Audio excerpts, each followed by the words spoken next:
I try to ignore most of the stupid things Donald Trump says these days. I mean, they're a dime a dozen, which is probably, once you take all the debt away, about what his family business is worth at this point.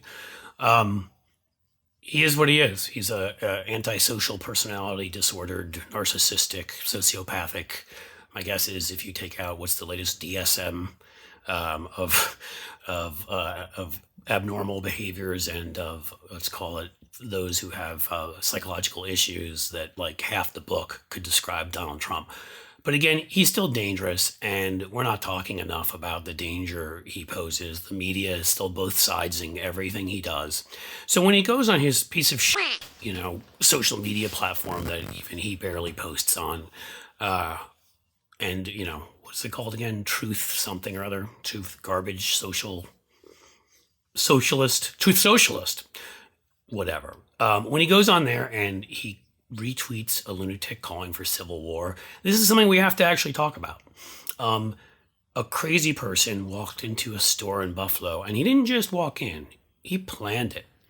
And he believed in great replacement theory, again, white supremacist theory that Donald Trump, Tucker Carlson, Glenn Greenwald, and their ilk share all the time. And he went and he shot and killed 10 people just for the crime of being black. We know there have been plans to kidnap the governor of Michigan, as well as other officials. Death threats have been everywhere. We've had a congresswoman shot through the head in the past.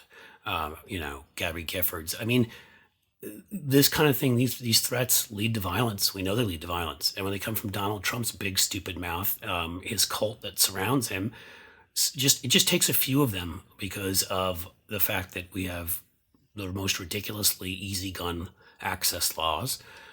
We don't do anything to combat disinformation like other democracies do.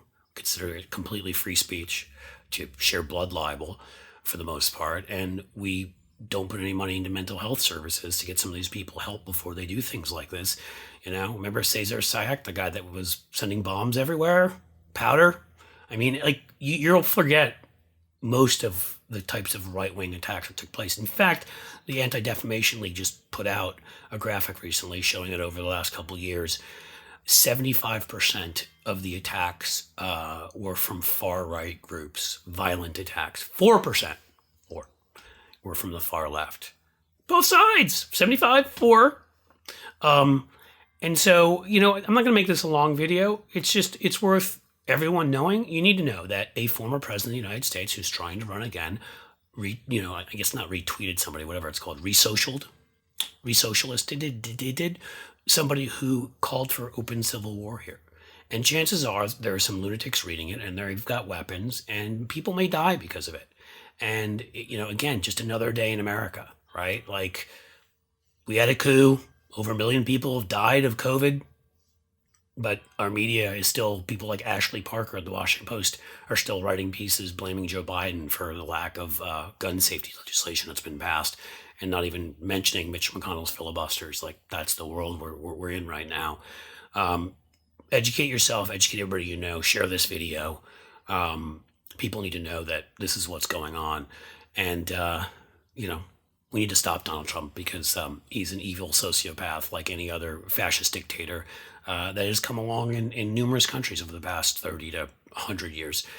And again, guys, that was weird. Subscribe to this video if you can. Not if you can. Subscribe. Come on. Comment. Like it. Tell your friends. Tell your family. Tell people you don't like. Share it seriously if you can. And our subscriptions have been going way up, which is cool. And the more they go up, the more of these things I can do. So that's a wrap.